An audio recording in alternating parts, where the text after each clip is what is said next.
নমস্কার, শুরু করছি নারদ আপনাদের সঙ্গে রয়েছি আমি ঋষিকেশ। তবে আজকের বিষয়ের দিকে পরে নজর রাখবো। এই মুহূর্তে একটি গুরুত্বপূর্ণ খবরের দিকে নজর রাখতে হচ্ছে। ফর্ম 7 নিয়ে রাজ্যের মুখ্য নির্বাচনী আধিকারিককে চিঠি, মনোজ আগরওয়ালকে চিঠি তৃণমূল কংগ্রেসের। ফর্ম 7 নিয়ে চিঠি, অভিযোগ বিজেপি ফর্ম 7 জমা দিয়ে ভোটার বাদ দেওয়ার চেষ্টা করছে। ফর্ম 7 নিয়ে তৃণমূল কংগ্রেসের চিঠি, মনোজ আগরওয়ালকে চিঠি তৃণমূল কংগ্রেসের। ফর্ম 7 নিয়ে তৃণমূল কংগ্রেসের চিঠি মুখ্য নির্বাচনী আধিকারিককে। নিয়ে আমরা কথা বলবো, প্রতিনিধি সত্যসুন্দর ভট্টাচার্যের কাছ থেকে জেনে নেব। সত্য, ঠিক কি লেখা হয়েছে এই চিঠিতে, তৃণমূল কংগ্রেসের এই চিঠিতে? দেখো, নির্দিষ্টভাবে বেশ কিছু অভিযোগ জানানো হয়েছে। তৃণমূল কংগ্রেসের যে প্রতিনিধি দল তারা মুখ্য নির্বাচনী আধিকারিক অর্থাৎ রাজ্যের সিইওর কাছে এই চিঠি দিয়েছেন এবং সেই চিঠিতে অভিযোগ আকারে বেশ কিছু বিষয় তারা উল্লেখ করেছেন। তার মধ্যে একটি গুরুত্বপূর্ণ বিষয় হলো যে এর আগে গত দুদিন আগে দেখতে পাওয়া গিয়েছে যে বিভিন্ন জায়গাতে বাঁকুড়ার তালডাংরা বা এরকম বিভিন্ন বেশ কিছু জায়গায় বিএলএ যারা রয়েছেন তাদের কাছে কিন্তু এই 7 নম্বর ফর্ম 7 অর্থাৎ যে ফর্ম দিয়ে ভোটার তালিকায় নাম বাদ দেওয়া যায় অর্থাৎ ডিলিশন করা হয়, এই ধরনের ফর্ম একাধিক এবং অনেক সংখ্যক এরকম ফর্ম দেখতে পাওয়া গিয়েছে এবং সেই বিষয়ে কিন্তু অভিযোগ জানিয়েছে তৃণমূল কংগ্রেস। তারা প্রশ্ন তুলেছে যে একজন বিএলএ এর কাছে বা একজন ইন্ডিভিজুয়াল সাধারণ মানুষের কাছে কিভাবে এই এত সংখ্যক ডিলিশনের ফর্ম 7 কি করে আসতে পারে। সাধারণভাবে তৃণমূল কংগ্রেস যে যুক্তি দিয়েছে যে খসড়া ভোটার তালিকা প্রকাশের পর থেকে একজনের কাছে, একজন ইন্ডিভিজুয়ালের কাছে বা বিএলএ এর কাছে, বিএলএ 2 কাছে সাধারণভাবে 10টির বেশি এই ধরনের ফর্ম 7 থাকার কথা নয়। তারপরেও কি করে এত বেশি সংখ্যক ফর্ম তার কাছে থাকছে সেটা নিয়ে প্রশ্ন তোলা হচ্ছে। তাহলে কি ভোটার তালিকা থেকে নাম বাদ দেওয়ার একটা পরিকল্পনা নেওয়া হচ্ছে? এবং এই বিষয়টা ইতিমধ্যেই রাজ্যের মুখ্য নির্বাচনী আধিকারিককে যেরকম চিঠি দিয়ে তারা জানিয়েছেন, তার পাশাপাশি যে লজিক্যাল ডিসক্রিমিনেন্সের কথা বলা হচ্ছে এসআইআর এর শুনানিতে এবং তথ্যের অসঙ্গতি, সেই জায়গায় দাঁড়িয়ে সামান্য বানান ভুলের কারণে বা বয়সের যে তথ্যের অসঙ্গতি থাকার কারণে তাদেরকে শুনানিতে যেতে হচ্ছে, এই বিষয়টা নিয়েও কিন্তু তারা চিঠিতে উল্লেখ করেছেন। ফলে সব মিলিয়ে তৃণমূল কংগ্রেসের এই যে অভিযোগ, সেই অভিযোগ দিল্লিতে জাতীয় নির্বাচন কমিশনের কাছে পাঠাবে মুখ্য নির্বাচনী আধিকারিকের দপ্তর, এমনটাই কিন্তু সূত্র মারফত জানা যাচ্ছে। বেশ, সত্য, তুমি আমাদের সঙ্গে থাকো। এরই পাশাপাশি আমাদেরকে আরেকটি খবরের দিকেও নজর রাখতে হবে। এই পাশাপাশি যেটা জানা যাচ্ছে যে সিইও দপ্তরে তৃণমূলের প্রতিনিধি দল তারা যায় এই ফর্ম 7 নিয়ে প্রশ্ন, যেটা নিয়ে তারা ইতিমধ্যে চিঠিও দিয়েছে। একজন কটা ফর্ম 7 জমা দিতে পারবে সেটাই আবারও প্রশ্ন রেখেছে তৃণমূল কংগ্রেসের প্রতিনিধিরা। সত্যসুন্দর ভট্টাচার্য রয়েছেন আমার সঙ্গে। সত্য, এক্ষেত্রে তৃণমূল একেবারে চিঠি দেওয়ার পরে তাদের প্রতিনিধি দল তারাও পৌঁছে গিয়েছে কমিশনের কাছে এবং তারা প্রশ্ন রাখছেন যে কতজন এই ফর্ম 7 রাখতে পারে। প্রতিনিধি দলটি আর কি দাবি জানিয়েছে, কি জানতে পারছো?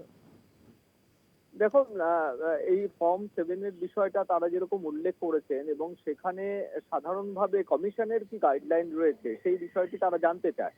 তার কারণ, যেহেতু খসড়া ভোটার তালিকা ইতিমধ্যেই প্রকাশিত হয়ে গিয়েছে, সেক্ষেত্রে কমিশনের যা নিয়ম সেই জায়গায় দাঁড়িয়ে যিনি এই ধরনের অভিযোগ করবেন বা ফর্ম 7 জমা দেবেন তাকে কিন্তু নির্দিষ্ট ওই বিধানসভার ভোটার হতে হবে। অর্থাৎ কোনো একটি ভোটার তালিকার, যে কোনো ভোটার তালিকার ভোটারের বিষয়ে তিনি আপত্তি জানাতে পারবেন না। তিনি যে অ্যাসেম্বলি কনস্টিটিউয়েন্সিতে অর্থাৎ তিনি যে বিধানসভার ভোটার, সেই বিধানসভার অন্তর্গত কোনো ভোটার তালিকার কোনো ভোটারের নাম বাদ দেওয়ার ক্ষেত্রে বা সেক্ষেত্রে আপত্তি বা অভিযোগ জানানোর বিষয়টা কিন্তু তখনই আসে। কিন্তু অন্য কোনো বিধানসভার ক্ষেত্রে, যে বিধানসভার তিনি ভোটার নন, সেক্ষেত্রে কিন্তু তিনি কোনোভাবেই সেটা এই ধরনের অভিযোগ বা ক্লেমস অ্যান্ড অবজেকশন যেটা অর্থাৎ ফর্ম 7, এই বিষয়টি তিনি কিন্তু জমা দিতে পারেন না। ফলে এটা যেরকম রয়েছে, তার পাশাপাশি খসড়া ভোটার তালিকা প্রকাশের পর এই ফর্ম 7 কিন্তু একজন ইন্ডিভিজুয়ালের কাছে 10টির বেশি থাকার কথা নয় বলে তৃণমূল কংগ্রেসের তরফ থেকে জানানো হয়েছে। তবে তারপরেও কি করে এত অধিক সংখ্যক ফর্ম তার কাছে থাকে ফর্ম 7, এ বিষয়টা নিয়ে প্রশ্ন তোলা হয়েছে এবং ইতিমধ্যেই এই অভিযোগ যেটা তৃণমূল কংগ্রেসের তরফে করা হয়েছে সিইও দপ্তরে, সেই অভিযোগ দিল্লিতে জাতীয় নির্বাচন কমিশনের কাছে পাঠানো হবে বলে কমিশন সূত্রে জানা যাচ্ছে। ধন্যবাদ সত্যসুন্দর। কথা বলছিলেন প্রতিনিধি সত্যসুন্দর ভট্টাচার্যের সঙ্গে।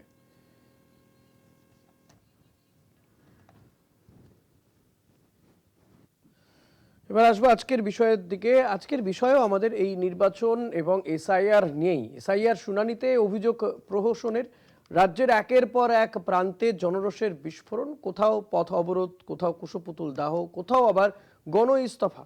ভোটার থেকে শুরু করে বিএলও সবাই বলছেন এসআইআর এখন হয়রানির নতুন হাতিয়ার। দেখুন।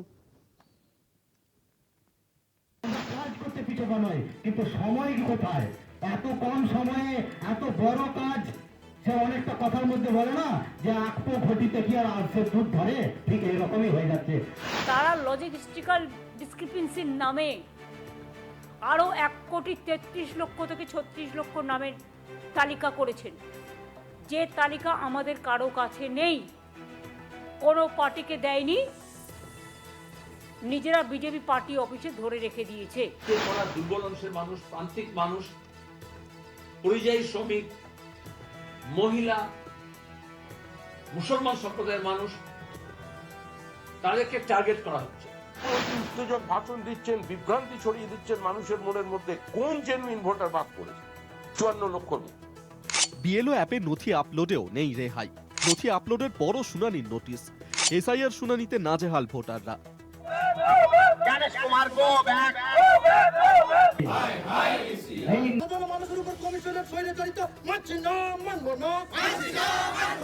কারোর নামের বানান ভুল, কারোর ঠিকানা বদল, কারোর 5টার বেশি সন্তান, কারোর পদবি বদল, কারোর আবার কালো চুল হয়েছে সাদা।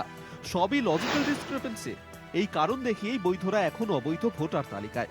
এসআইআর শুনানির নামে প্রহসন, হয়রানির অভিযোগ তুলে জেলায় জেলায় বিক্ষোভ ভুক্তভোগী ভোটারদের।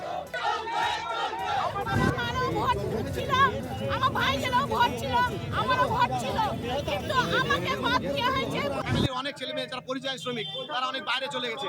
হট করে কালকে নোটিশ দিচ্ছে নির্বাচন কমিশন যে তাদের কালকে হিয়ারিং আসতে হবে। হিয়ারিং এ সেই ছেলেগুলো আসবে কোথা থেকে? কেতুগ্রাম, পূর্ব বর্ধমান। কেতুগ্রামের কাদরা 1 নম্বর ব্লক। চরম হয়রানির অভিযোগ। নির্বাচন কমিশনের বিরুদ্ধে রাস্তায় নেমে বিক্ষোভ। হলদিয়া ফারাক্কা রাজ্য সড়ক অবরোধ করে প্রতিবাদ।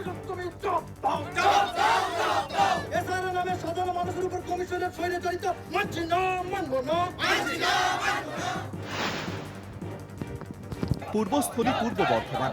কালনা কাটোয়া এসটিকে রোডের ওপর শ্রীরামপুর ব্লক কার্যালয়ের সামনে টায়ার জ্বালিয়ে দীর্ঘক্ষণ পথ অবরোধ।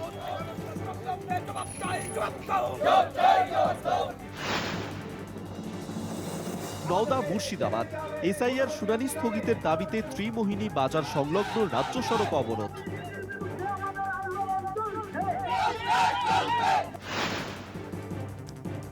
ফরাক্কা, মুর্শিদাবাদ।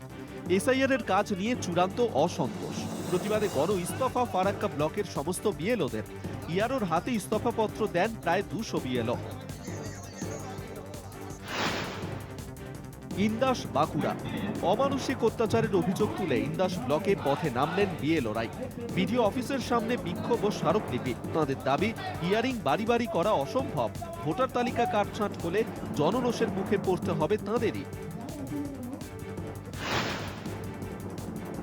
দিনহাটা, কোচবিহার। এসআইআর এর লজিক্যাল ডিসক্রিপেন্সির নামে বৈধ ভোটারদের হয়রানির অভিযোগে তৃণমূলের মিছিল ও ডেপুটেশন। দিনহাটা মহকুমা শাসকের দপ্তরে স্মারকলিপি। সাংসদ জগদীশ বসুনিয়া ও মন্ত্রী উদয়ন গুহর তীব্র আক্রমণ। বিজেপি নেতৃত্বকে ঘিরে বিতর্কিত মন্তব্যে আরও চড়ে উত্তাপ। এসআইআর চাপে একের পর এক বিএলও মৃত্যুতে ক্ষতিপূরণের দাবিতে সোমবার সিও দফতরে তুমুল হই হট্টগোল। বিক্ষোভ দেখান বিএলও অধিকার রক্ষা কমিটির সদস্যরা। তথ্য দেওয়ার পরও কেন এই হয়রানি? নেপথ্যে কারা? কি কারণ? এই প্রক্রিয়া কি সত্যিই সংশোধনের, নাকি পরিকল্পিত হয়রানি? প্রশ্ন অনেক। উত্তর জানতে এর মধ্যেই সোশ্যাল মিডিয়ায় আবার ভাইরাল হয়েছে মুখ্য নির্বাচনী আধিকারিক মনোজ আগরওয়ালের ফোন নম্বর। তিনিও নাকি এবার হয়রানির অভিযোগে দ্বারস্থ হবেন থানায়। তাহলে এই সমস্যার সমাধান করবে কে বা কারা? কলকাতা টিভি।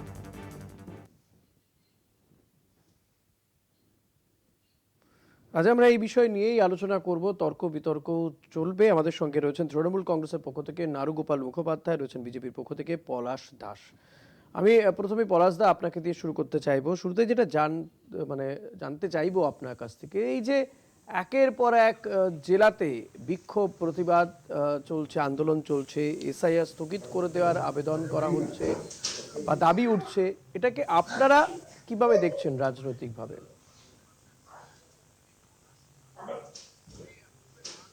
দেখুন, এটা রাজনৈতিকভাবে বলতে এসআইআর 2002 সালে হয়েছিল, সেই মতো 2002 সালের পরে এখন 2026-এর আগে যে এসআইআর যে চলছে, এটা ছাড়া পশ্চিমবাংলা ছাড়াও ওটা ভারতবর্ষে আরও 3 থেকে 4টে রাজ্যে চলছে। এটা স্বাভাবিক প্রক্রিয়া।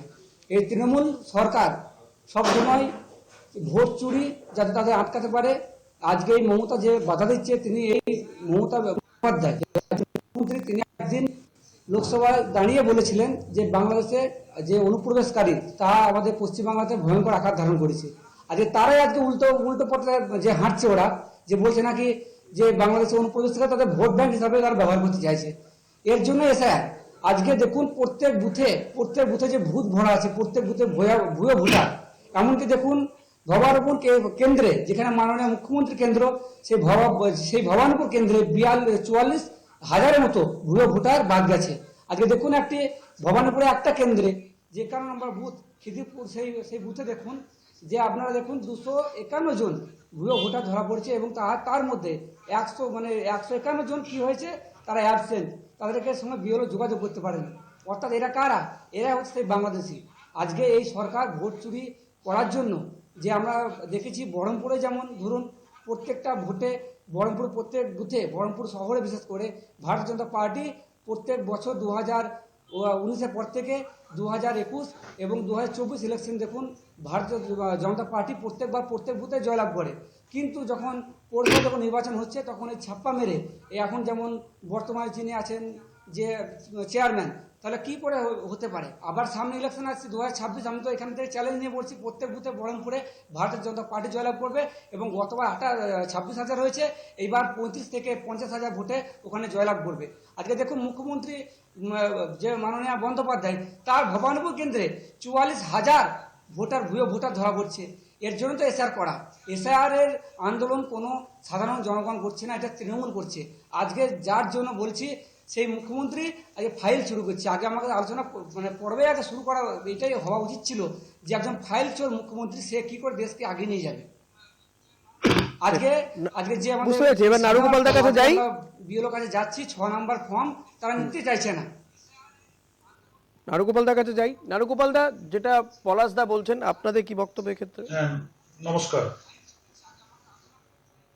দেখুন, প্রথম কথা হচ্ছে বিজেপি যারা এখানে, এটা দুর্ভাগ্য খুব বহরমপুরে যারা বিজেপিকে ভোট দিয়েছে, এই বিজেপির উত্থান অ্যাকচুয়ালি 2021 সাল থেকে একটা পোলারাইজেশন হওয়ায় তৈরি হয়েছে। এটা সত্যি, এটা আমাদের কাছে দুর্ভাগ্যের খুব। বিজেপি যারা রাজনীতিকরণ কিছু নেই। প্রথম কথা, রাজনীতি করার যে ওদের একটা তো ডেপথ থাকবে, এখানে কোনো কিছু হাওয়ায় উঠে যাবে, একটা সে সস্তা লটারি পাওয়ার মতো কিছু লোকজন জড়ো হয়ে যাচ্ছে, যাদের কটা ভোটার বলতে পারবে না, যাদের হচ্ছে রাজনৈতিক প্রক্রিয়া বা বিজ্ঞানের সঙ্গে কোনো সম্পর্ক কোনোদিন ছিল না, তারা এখানে বিজেপিটার মধ্যে চলাফেরা করছে, সব থেকে রিজেক্টেড লোকজন। এবং ঘটনাচক্রে এখন কর্মীরা রিজেক্টেড হলে পরেও মুশকিলটা কি, নেতাহীন কর্মীহীন একটা দল, কিন্তু ঘটনাচক্র পোলারাইজেশনের হাওয়ায় একটা ভোট ব্যাংক পেয়ে যাচ্ছে, সেই জন্য এই কথাগুলো বলছে। ঘটনা যত দিন যাচ্ছে তত বিজেপি ফেড হচ্ছে, এবং এশায়ারের নিয়ে তো কোনো বক্তব্য নেই। এশায়ারের মধ্যে যে মানুষের হয়রানি হচ্ছে, খোদ বহরমপুরে যে ভদ্রলোক বলছে বহরমপুর নিয়ে, ও জানেই না যে কি পজিশনে আছে। প্রথমে 19,000 লোকের নাম বাদ গেছে, তার মধ্যে মৃত ভোটার আছে। এটা আমাদের কোনো অবজেকশন নেই, কিন্তু যারা বাদ গিয়েছে তার মধ্যে অনেকে জেনুইন ভোটার আছে, তার মধ্যে ওদের বিজেপি ভোটারও আছে। আর লজিক্যাল ডিসক্রিপেন্সিতে আপনার এখনো হোল্ডিং করেছে এই অ্যাসেম্বলিতে 44,000 ভোটার, তার মধ্যে আপনার নাই করে আপনার 40,000-এর কাছাকাছি হিন্দু ভোটার। তাহলে ওদেরই যদি ওদের ভোটাররাই হচ্ছে ব্যতিব্যস্ত হচ্ছে, এবং 29,000 নোটিশ ইস্যু করেছে। এটা হচ্ছে আমাদের দুর্ভাগ্য, যে বিজেপি নামক দলটা যে হাওয়ায় চলছে, এবং যারা এখানে বিজেপির সঙ্গে জড়িয়ে আছে, তারা রাজনীতির মাথা মুন্ডু কিছুই বোঝে না। রাজনৈতিক জ্ঞান বুদ্ধি এতটা কম, এতটা তারা একটা লটারি পাওয়ার মতো দলটা দুম করে এখানে দাঁড়িয়ে গেছে। সেই জন্য হালাকিকার একই রকম বিজেপির কোনো এমএলএর এফেক্ট নাই, বিজেপির মাথা মুন্ডু আমি বলি হ্যাঁ, না না না থামুন তো নেই। দেখুন বিজেপি কজন জেলে, বিজেপি সংগঠনের শেষ বিজেপি কথা, এখানে লিডার কজন কর্তব্য আছে, শেষ কথা। বিজেপি তৃণমূলের মতন বিজেপি পরিবর্তন এখানে বিজেপিতে চলে না। সংগঠনের এখানে বিজেপির কোনো আইডেন্টিটি আছে? একটা নেতাকে চেনে না, কে বুথ সভাপতি, তাহলে- কে তাহলে হোয়াটসঅ্যাপ ভোটটা কি করে নারুগোপালদা আসবো, আবার আসবো আপনার কাছে। আমি পলাশদার কাছে যাই, পলাশদার কাছে যাই, পলাশদার কাছ থেকে জানতে চাওয়ার আমার যেটা, পলাশদা শুনুন না, বুঝতে পেরেছি আপনার কথা, আগের কথা বুঝতে পেরেছি, আপনি আমার প্রশ্নটা শুনুন। হ্যাঁ বলুন। আপনাদের যা বক্তব্য, যা বুঝতে পারছি, তাতে কমিশনের যা কাজ তাতে আপনারা সন্তুষ্ট, তাই তো? খুশি, যে কজনের নাম যেখানে যেখানে বাদ গেছে তাতে খুশি, সেটাই হওয়ার ছিল। এখানে নাম তো কোথাও বাদ যায়নি। যারা ভুয়ো ভোটার, যারা মৃত, যারা অবৈধ ভোটার, এবং যে আমরা খবরের চ্যানেলে প্রত্যেকবার আমাদের মিডিয়া চ্যানেলে দেখিয়েছে, না না, আমি এক কথা একটু জানতে চাইছিলাম যে আপনারা কমিশনের কাজে খুশি, আমাদের চ্যানেলে দেখেছি, কমিশনের কাজে খুশি, আমি এটা জানতে চাইছিলাম খুশি কি খুশি নয়।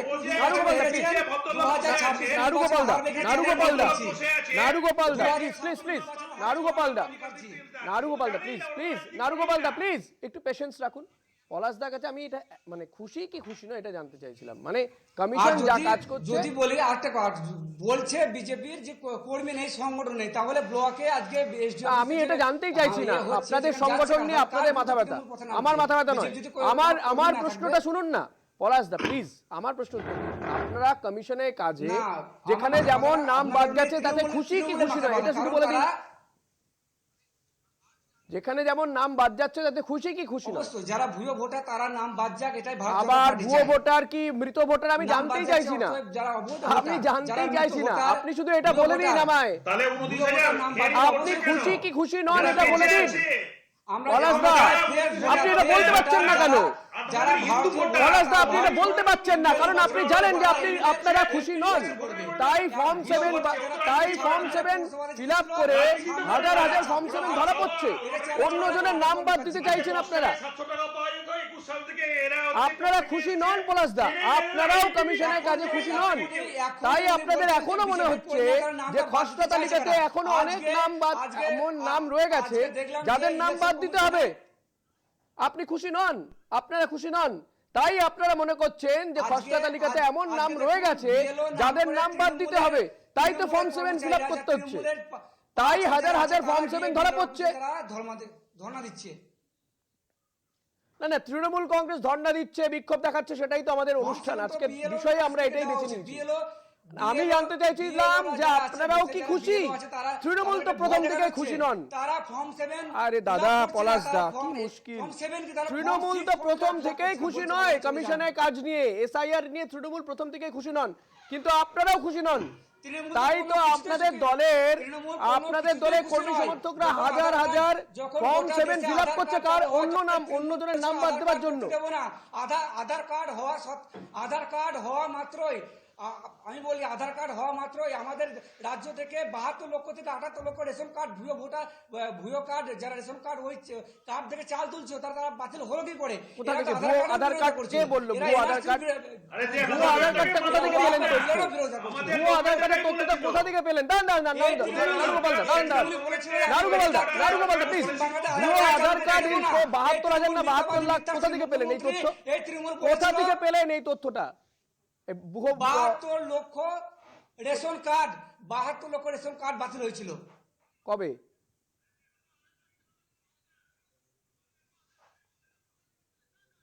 না আপনি তো আধার কার্ড বলছিলেন, কবে আর বলতে পারছেন না।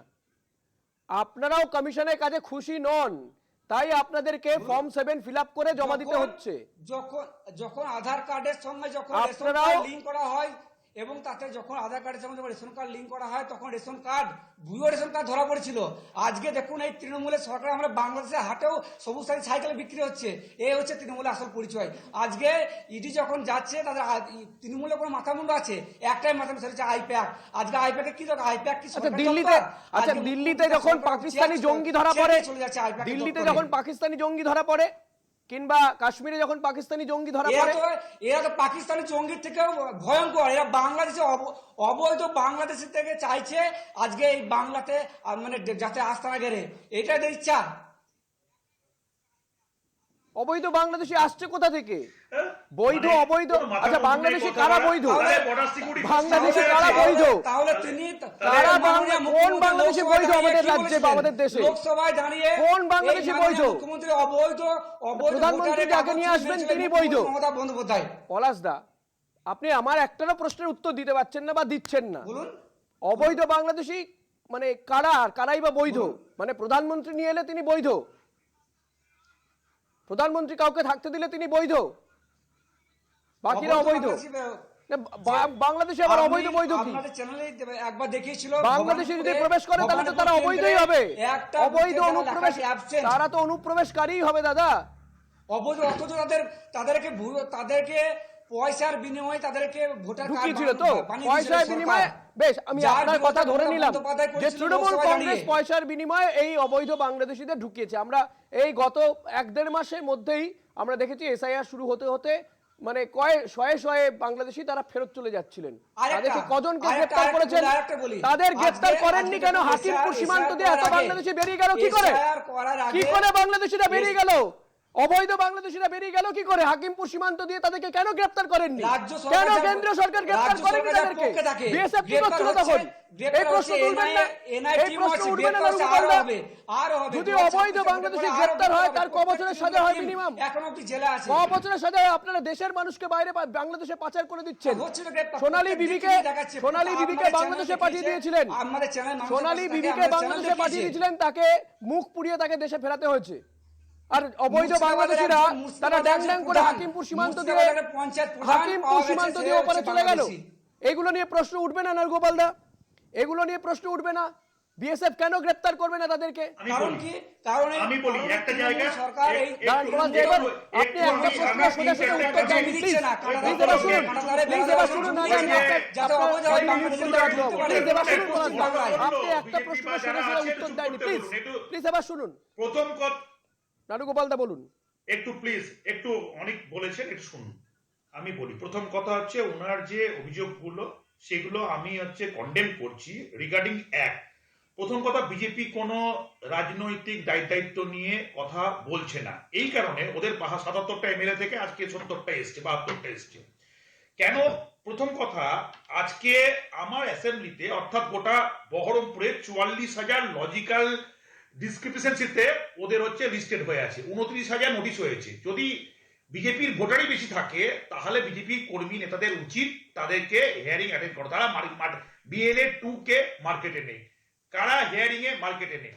তৃণমূল কংগ্রেস কিন্তু দায়িত্ব নিয়ে রাজনীতি করে, তৃণমূল সরকার আছে বলে নয়। রাজনৈতিক দল হিসেবে তৃণমূল কংগ্রেস প্রত্যেকটা হিয়ারিং এ প্রথম থেকে নির্বাচন কমিশনের যে এজেন্ডা ছিল অর্থাৎ BLA 2 এনগেজ করা থেকে আপ টু হিয়ারিং পর্যন্ত তৃণমূল কংগ্রেস আর সিপিএম আপনার কিছু আপনার সমস্ত জায়গায় নাগরিকদেরকে যে লজিস্টিক সাপোর্ট দেওয়া, যে লিগ্যাল সাপোর্ট দেওয়া, তৃণমূল যারা বিএল আছে তারা তো বিএল ঘুরে বসুন, আপনি ক্যামেরার দিকে ফেস করে বসুন প্লিজ। আরে বাবা, তৃণমূল কংগ্রেস দলীয় নির্দেশ অনুসারে কোনো বিএলও কাছে গিয়ে সই করেন বিএলএ ওয়ান্ডা পালন করবে। আমরা জানি আমাদের ভিতরে আছে তৃণমূলটা এত ভয় করে বিএলএ ওয়ান্ডা সই করবে কেন? পশ্চিমবঙ্গে কারণ ওদের ভয় আছে, কারণ ওদের ভয় আছে দলীয় নির্দেশ ছিল এটা। 38% ভোট ব্যাংক আছে, সেই ভোটারদের আপনি দেখুন আজকে নন্দীগ্রামে মমতা বন্দ্যোপাধ্যায় হেরেছে 2024 সালের সেপ্টেম্বর পরে আছে, কিন্তু অপরদিকে ভবানীপুরে যেখানে 26,000 ভোটে জিতেছিল 8,000 ভোটে, সেই ভোট এখন পিছিয়ে এসেছে। 2024 সালে ভবানীপুর কেন্দ্রে মমতা বন্দ্যোপাধ্যায় হারবে, কারণ সেখানে ভোটের মার্জিন মাত্র 8,000, সেখান থেকে 44,000 ভোটার বাদ যাচ্ছে। বেশ, আমি পলাশদা এই যে এত কমিশনের যে নির্দেশ ছিল এসআইআর নিয়ে 2002 সালের তালিকায় যার নাম রয়েছে তাদেরকে শুনানিতে ডাকা হবে না বা তারা ফর্ম ফিল আপ করলেই হয়ে গেল, কিন্তু তারপরেও এবং যাদের নাম রয়েছে 2002 সালে ভোটার তালিকায় তাদেরকেও এই লজিক্যাল ডিসক্রিপেন্সি বলে ডাকা হচ্ছে শুনানিতে। বয়স্করা শুনানিতে আসছে, বিএলওরা তারা ভয় পাচ্ছে কাজ করতে, তারা বলছেন তো এরপরে তো আমাদের উপরে হামলা হবে। শুনানিতে আসার প্রয়োজন নেই, তাদেরকে বিএলও কাজ করছে না, তারা তো বলছেন যে বাড়ি বাড়িতে গিয়ে শুনানি করা সম্ভব নয়, এত সংখ্যক তারা কাজ করছে না বলে তারা কাজ করছে। প্রত্যেক দিন নিয়মের বদল হবে। কেন তারা করছে না? কেন একটা দেশে দায়িত্ব দেশের কর্তব্য বোঝা যায়। 12টা রাজ্যে একসাথে এসআইআর হচ্ছে, শুধু পশ্চিমবঙ্গে প্রত্যেকদিন নিয়মে বদল। তৃণমূল সরকার তো এটা হয় কখনো? সাহায্য করছে না, এটা হয় তার কখনো? বিরোধিতা করছে। এটা কখনো প্রথমে হয়? মমতা বন্দ্যোপাধ্যায় বলেছিল আমি এসআর ফর্ম ফিল আপ করবো না, পশ্চিমবাংলা এসআর হতে দেবো না। তার হওয়ার আগে তিনি এসআর ফর্ম ফিল আপ করেছেন এবং মুসলিমদেরকে, এই পশ্চিমবাংলা মুসলিমদেরকে বোকা বানিয়েছেন। ওয়াকফ বিল নামে যে আবার চলে বোকা গেল বানিয়েছে ওয়াকফ তৃণমূল বিল। সরকার প্রত্যেক মুসলিম ভাই ওয়াকফ বিল বোনদেরকে, আমার আজকের বিষয় এর না, জবাব অন্য দিন আলোচনা করবো। আগে একবার আলোচনা হয়েছে। আমি পলাশদা একটা প্রসেস আজকে আমি চলছে, এসআর কথাই বলছি। একটা প্রসেস মাননীয় চলছে, মুখ্যমন্ত্রী তার তিনি নিজে মধ্যে জোর গলায় বলেছিলেন আমি বেঁচে থাকতে প্রত্যেকদিন নিয়মের এই বদল হবে পশ্চিমবাংলা আর এসআর হতে মানুষকে দেবো না। হয়রানি করা হবে। তাহলে তিনি কেন সাধারণ এসআর মানুষ ফর্ম হয়রান গ্রহণ হচ্ছে না? করেছিলেন?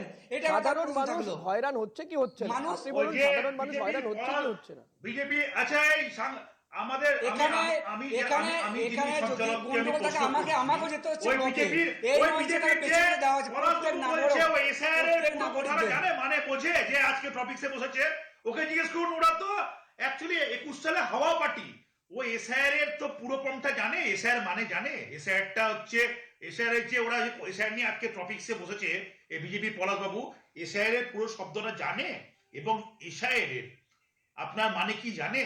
আজকে যে আলোচনা করতে গিয়ে অবান্তর কথা বলে যাচ্ছে, এইটাই তো বিজেপি। আমরা মানুষকে, এরা যদি ক্ষমতায় কোনো কারণে 70টা এমএলএ পেয়ে কতবার আসে, এদের মতো নির্বোধ, বোধশক্তিহীন এবং তাদের মধ্যে রাজনৈতিক মানে জ্ঞান শূন্য মানুষদের, রাজনৈতিক জ্ঞান শূন্য মানুষরা ক্ষমতায় আসলে পরে পশ্চিমবঙ্গের মানুষের কি দশা হবে, এটা তো মানে বাংলাদেশ থেকে পিছিয়ে যাবে। এই জন্যই আমাদের রাজনৈতিক সচেতন মানুষ আমরা বারবার করে এই ব্যক্তিগত আক্রমণ নয়, রাজনৈতিক যুক্তিতর্ক চলছে। বহরমপুর বিধানসভা থেকে বুঝিয়ে দেবে। আজকে বহরমপুর যে বিধানসভা থার্ড পজিশন 40,000 ভোটে 40,000 নিচে ভোট পেয়েছে, থার্ড পজিশন, সেই তৃণমূল কি করে থাকে? 2021 সালে বহরমপুরবাসী তৃণমূলকে বিপক্ষে ভোট দেয় সবসময়। 2024-এ থার্ড পজিশন হয়েছে। স্পেশাল ইন্টেনসিভ রিভিশন এই কথাটার মানে জানে, আমি বলে দিলাম পুরো কথাটা। স্পেশাল ইন্টেনসিভ রিভিশন মানে জানে। আজকে এসআই নিয়ে হচ্ছে কথা বলছে, কথা বলতে গেলে তার তো জানা উচিত, রাজনৈতিক নেতা হিসেবে চ্যানেলে বসছে। পার্সোনাল অ্যাটাক নয় নারুগোপাল দা, আমাদের অনুষ্ঠান শেষ করতে হবে। না পার্সোনাল অ্যাটাক নয়, তবে এই বিক্ষোভ প্রতিবাদ এটাই বিজেপি আগামী দিনে কি রূপ নেয়। আমরা ভোটে ছাপ্পা মারি না, পর্দা ভোটে ছাপ্পা মারি না। যে লোকসভা ভোটে জিততে পারে না নিজের বুথে, আমার মনে হয় এটা কারোর নিজের বুথে কাম্য জিততে হওয়া পারে না, উচিত 2021 নয়। যে একটা মারি না। প্রসিডিওর চলছে তার মধ্যে প্রত্যেক দিনই নতুন নতুন নিয়ম আসবে, এটা কেউ মেনে নিতে পারে না। যাই হোক পলাশদা, আজকে আপনাকেই বসিয়ে যদি শোতে প্রত্যেক মুহূর্তে বলি যে আমি অন্য খবরে যাব, আপনারও বসে থাকতে ভালো লাগবে না। আজকে অনুষ্ঠান শেষ করতে হবে। পলাশদা অনেক ধন্যবাদ, নারুগোপাল দা আপনাকে অনেক ধন্যবাদ। নারদ আজ এখানে শেষ করছি। দেখতে থাকুন কলকাতা টিভি, রাত দিন 7 দিন।